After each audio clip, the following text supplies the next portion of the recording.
Music is my lifeblood. Song is like a time machine that takes us to places we yearn to experience again and again. Music has the power to change the course of human behavior. It's truly the best medicine for the soul. I mean, when you're stuck in a funk and you're frustrated with everything around you, feeling like your world's falling apart, all it takes is one of those great feel-good songs to turn it all around. It's just magic we can't explain. But who needs explanations? This is actually the hardest countdown I've ever tried to put together because there are so many worthy choices. But today, I'm going to attempt to count down the top 5 feel-good songs of all time. These are my 5, including some exclusive insight by the artists that created them, including one that was so positive it actually irritated the band, and another one that's supposed to be science fiction, but it actually happened, and another that might be the most insane production ever put together. Coming up next, the stories on Professor of Rock. Hey music junkies, Professor of Rock here, always here to celebrate the greatest artists and the greatest songs of all time. You know, if you ever blew on the cartridge of your Nintendo game to get it to work, you're gonna dig this channel of deep musical nostalgia. Make sure to subscribe below right now, click the white button. Make sure to go to professorofrock.com to vote for the greatest band of all time. We have our brackets there. You can vote every single day. Today it's Beatles versus Talking Heads. And we also have some exclusive content, some exclusive things at professorofrock.com. You'll wanna check that out. Also, make sure to get your tickets to Huey Lewis, the People's Music Hall of Fame. This is for you guys. We're inducting Huey Lewis in February. Seriously, it'd be fun to see some of you. Come hang out with me and Huey Lewis. Tickets are below, or you can get them right up here. All right, it's time to blast into the new year with a little bit of positivity. We always start the year off with resolutions. What better way to do this than to count down the 5 best feel-good songs of all time? Songs that are bad mood killers and true celebrations of life, love, and the pursuit of happiness. Let's do it. Coming in at number 5 on my countdown, it's the Get You On Your Feet Instant Attitude Adjustment, courtesy of Katrina and the Waves, talking about Walking on Sunshine.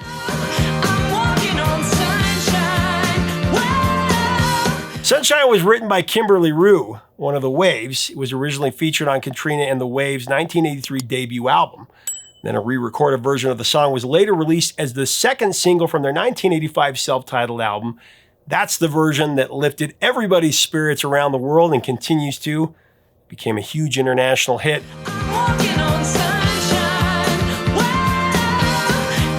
Before Katrina Laskanich joined the lineup, the band was simply known as The Waves. They were an English group fronted by Kimberly Rue, who eventually left in 1978 to play with Robin Hitchcock and the Sop Boys.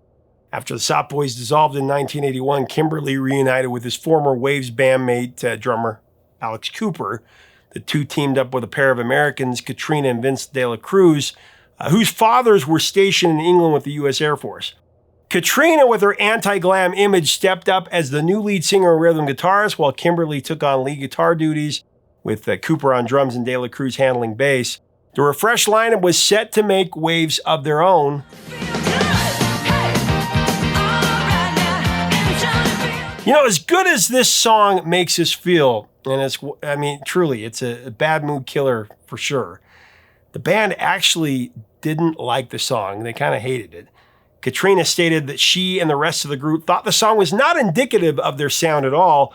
Victor de la Cruz called the track irritating. It irritated the band. Even Kimberly, who composed Walking on Sunshine, wasn't all that impressed with his creation, disclosing that up until it became a hit, it was just another song, nothing special.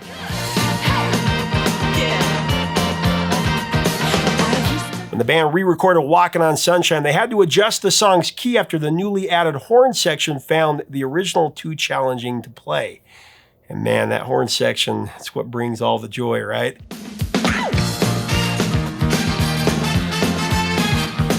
Kimberly Rue shared a candid reflection on Walking on Sunshine.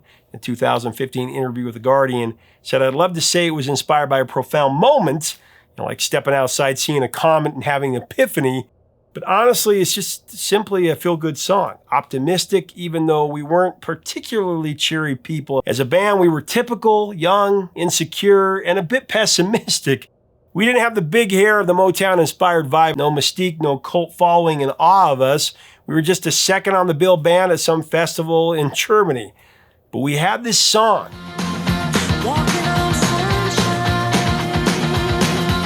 Walking on Sunshine soared to number 4 in Australia, number 9 on the Billboard Hot 100 here in America, and number 8 in the UK charts.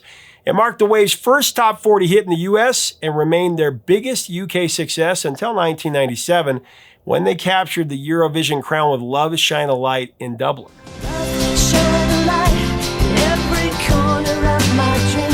Walking on Sunshine has been used in a plethora of pop culture media and films and TV shows, but my favorite use has to be Jack Black and High Fidelity. Love it.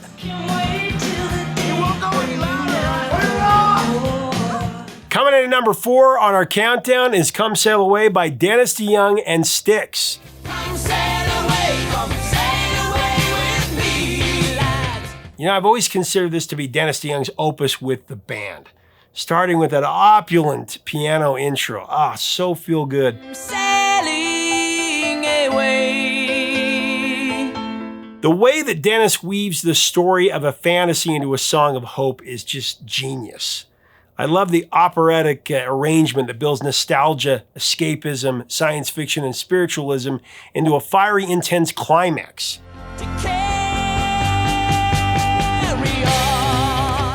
Of course, I talked to Dennis about it, about his brilliant composition. Here's what he told me. A song about yearning to be in a better place. And whether it's a boat or angels coming down from heaven, or people on a starship. Reflections in the waves spark my memory, some happy, some sad. Happy, some sad. I think of childhood friends and the dreams we had. John and I, Panazzo, who were really, we were the core of the band in the early days. We would stand behind Kiss because our trajectory towards success was so slow and painful. We'd be back at Aerosmith, Kiss, Queen, ZZ, name them. We're the opener, they're the stars. We lived happily forever. John would say, Den, do you ever think we're gonna be the brides?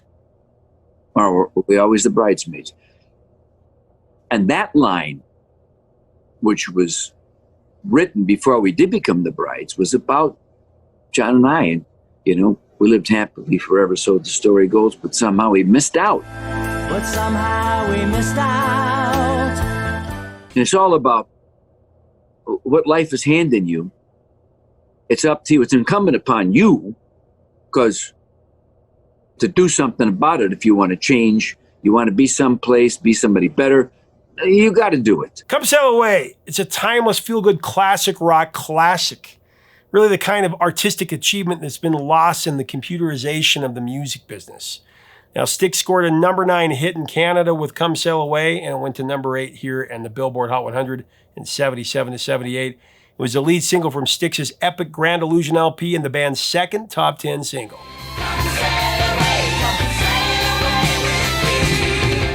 Continuing with our very subjective countdown of the top 5 feel-good tunes, we find the biggest duo of the rock era, Daryl Hall and John Oates with their happy-go-lucky gem, You Make My Dreams.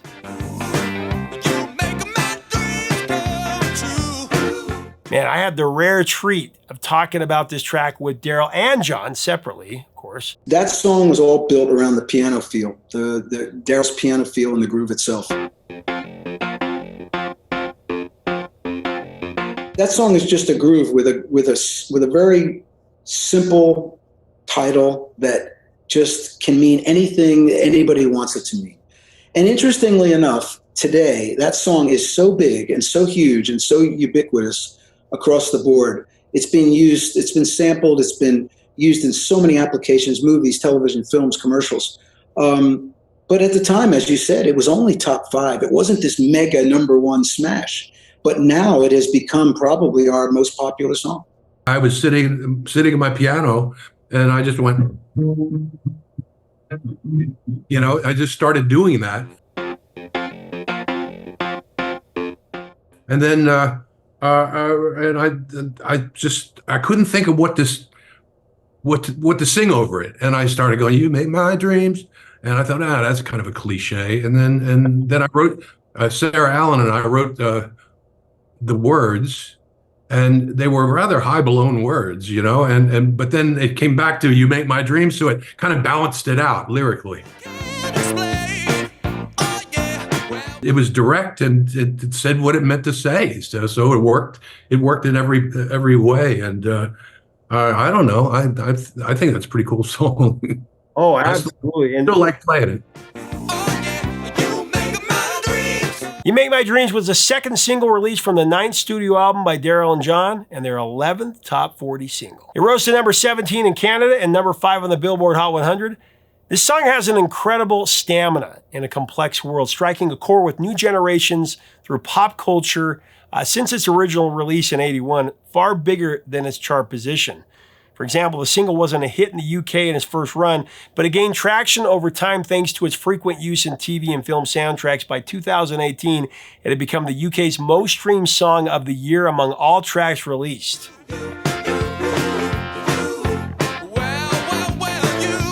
And now has billions and billions and billions of streams. My favorite use is in 500 Days of Summer. It's now their biggest song ever. It's crazy.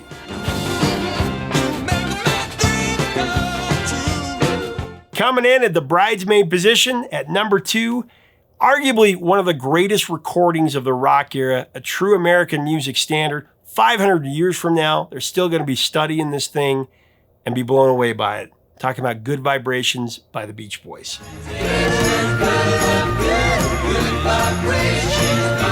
Brian Wilson referred to Good Vibrations as a pocket symphony, and he spent 17 recording sessions experimenting with it. At the time, it became the most expensive pop song ever recorded with a production cost of around $50,000. Good Vibrations was recorded over 2 months with some of the best session musicians in Los Angeles. Of course, the Wrecking Crew. The Beach Boys themselves didn't play any instruments on the track, actually. The sessions consumed about 90 hours of studio time and 70 hours of tape, with at least 12 musicians contributing. Tough to say exactly who's on the final record, but some of the players included Glenn Campbell on lead guitar, Hal Blaine on drums, Larry Knechtel on organ, and Al DeLory on piano.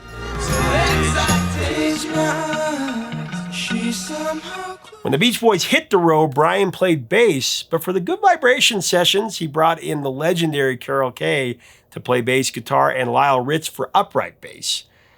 Carol Kaye shared in an interview that Brian did the very first take with Ray Pullman at Gold Star and decided to scrap it. For the next 12 sessions, totaling 36 hours, he never changed the bass part. He changed everything else, but not the bass. Carol added that it was a collaboration between both bass players, Carol playing the upper part, Lyle playing the lower part, the upright. If you listen to jazz, that's exactly the feel that Brian was going for.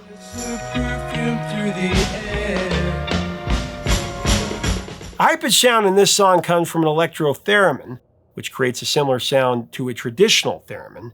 If you've never heard of it, a theremin is the wild instrument that doesn't need to be touched to play. Instead, you move your hand through an electric field and it produces sound through electric currents. It was invented back in 1919, but since it was tricky to play, it mostly ended up being used for sound effects, especially in cinematic thrillers. I'm picking up vibrations. She's giving me... Brian remembered how his mother would talk to him about vibrations. As a boy, he didn't fully grasp what she meant. The word vibrations, it even scared him, as he struggled to understand the idea of invisible feelings. She also mentioned how dogs would bark at some people but not at others. That's when they started talking about good vibrations. Focusing on the good vibrations theme that Brian conjured up from his youth, Mike Love, the Beach Boys lead singer, wrote the lyrics for the song, which he described as basically a flowery poem. This, of course, was the 60s.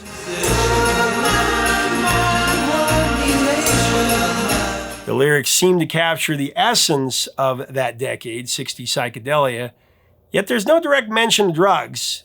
Both gave the scoop on this song in one of my favorite interviews I've ever had the opportunity to give. Good Vibrations was described by Mike.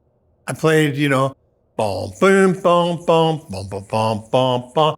He goes, hey, what if we said, I'm picking up good vibration? I love the colorful clothes she wears. And I'm driving a Jaguar XKE on the way to the studio. And then good vibration. And she's giving me the excitations. $50,000 to produce, right? That's wrong. 25,000. 25,000? Yeah. 6 months to record, 15 different sessions, 90 hours of recording. Tell me about Brian in the studio. You know, you guys were out on tour all the time. You come back, you know, he's got these new songs. Tell me the memories that you have of him leaving the studio. We worked hundreds of days, it seemed like. We worked a lot of overtime hours. So that's, boy. And Good Vibrations was probably the more important of the songs because it just sounded like a hit, you know. The track was a composite of several different sessions that Brian did, including the theremin, and previously only used in movies, right? Scary Hitchcock movies and stuff like that. So it was a really brilliant choice. What brought about that? That was my brother Carl's idea. He wanted to. He said, why don't we use a theremin, a real spooky theremin? I said, sure. It's a really mystical sounding instrument. And the cellos, using it as a rhythm section. Right. So I made up diddly, diddly, diddly, that kind of thing. Yeah, really, really cool. The world has been captivated by the emotions of Good Vibrations since the single dropped nearly 60 years ago. It was a #1 smash in many countries, including Malaysia, New Zealand, Spain, the UK, and of course here in America.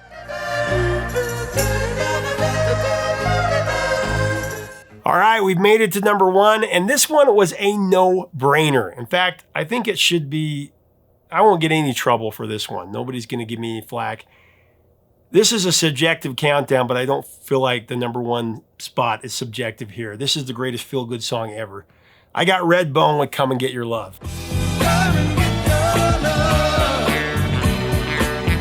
Now, Come and Get Your Love possesses catchy musical elements that just stick in your brain once they've made their way in, and it stays there.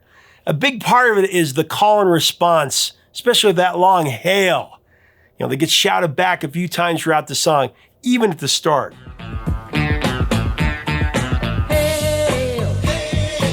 It hasn't been scientifically proven, but it should be. It is impossible not to sing along to this song. It is joy defined.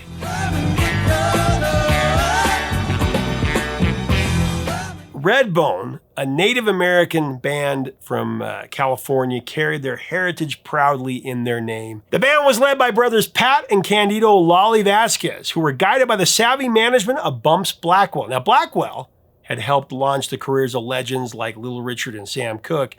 He recognized the challenges that the brothers might face due to discrimination back in those days. So to avoid this, he convinced them to adopt a new last name, and so they became Pat and Lolly Vegas. It all started in the suburbs of Fresno, California, where the Vasquez brothers started out as a teenage singing duo, performing R&B and pop covers at local clubs. Now, Pat, the younger of the two, actually won Coca-Cola's first national singing competition back in 1958. He was only 17. As part of his prize, he got a recording contract, but he chose to put that on hold to stick with his older brother. In 1959, Pat and Lolly packed up. They headed out to LA, where they became a regular part of the legendary Sunset Strip scene.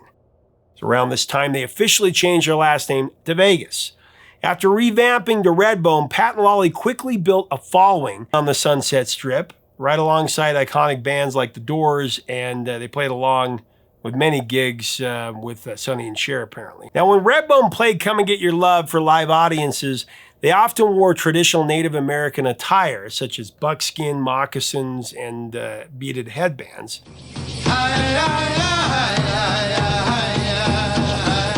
They'd kick things off with chanting and dancing to create a vibe that paid homage to their heritage, along with onstage showmanship that stood out from many of the other acts in popular music.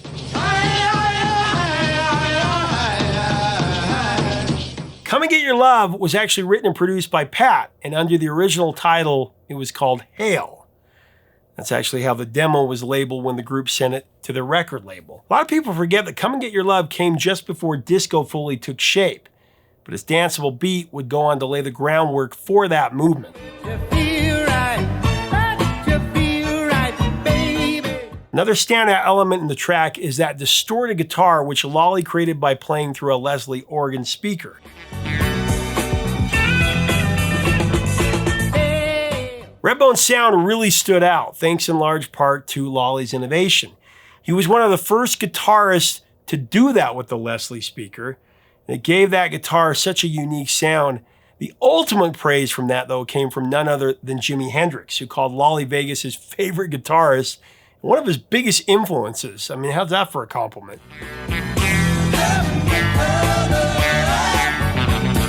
In 1974, Redbone gifted us with their signature hit, Come and Get Your Love, the greatest feel-good song of all time, and there's just not a close second.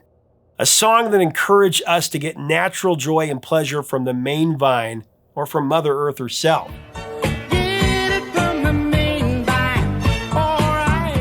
Now, the single was not a monster hit in 74 like the other 4 songs on our countdown.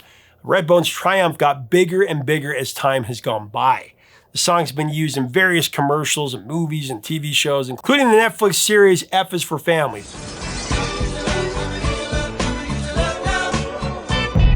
From a chart perspective, the track peaked at number 25 in Canada, and it went to number 5 here on the Billboard Hot 100.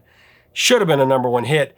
But that ranking was historic in that it was the first song by an all-Native and Mexican-American band to break the top 10 on the Billboard Hot 100. Its best use was in that holiday commercial years ago.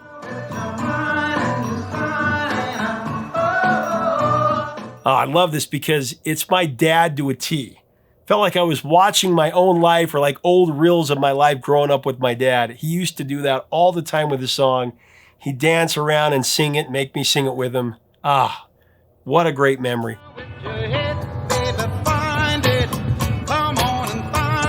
Well, that's our countdown of the top 5 feel-good songs. I hope you enjoy being part of these countdowns as much as I love putting them together, and I love to hear your picks. I want to hear them below. Okay, before we end, though, I got to give recognition to 2 honorable mentions in our top 5 feel-good songs list.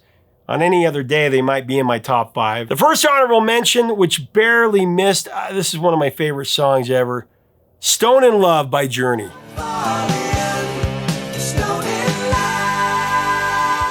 Now, this track wasn't a pop single per se. It was an album cut from Journey's Mega Escape album. Got heavy album rock playing 81 and 82.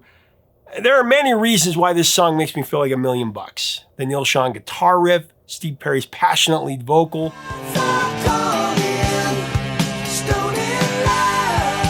I mean, the opening verse instantly gives me goosebumps of nostalgia. Those crazy nights I do remember in my youth. I do recall those were the best times most of all. Ah, it's just exhilaration defined. Those were the best times most of all. My second honorable mention comes because my son told me this had to be in my top 5. It's his favorite feel-good song of all time. It was actually voted the happiest song ever in a UK radio listener poll in 2020. Talking about ELO, Electric Light Orchestra's dawning of inspired elation, Mr. Blue Sky.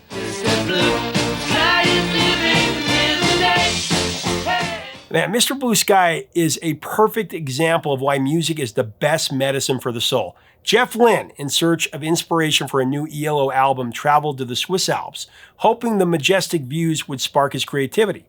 But after 2 weeks of gloomy weather, with rain and clouds obscuring the breathtaking scenery, Jeff found himself in a funk of depression. Tell us why you had to hide away for so long. And then one morning, everything around Jeff changed. The clouds parted, the sun broke through, and it illuminated a stunning blue sky.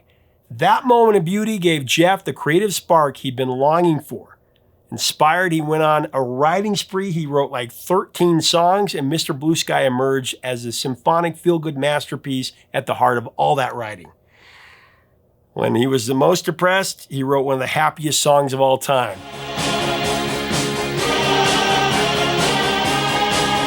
So there you go. Those are my picks. What are your picks? Let us know below. What are your memories of these songs? What are some great feel-good songs? We should build some playlists. This is just a great way to start the new year. If you like our content, we invite you to subscribe. We appreciate it. Make sure to get your tickets to Huey Lewis. Check us out at ProfessorRock.com. Until next time, 3 chords and the truth, my friends.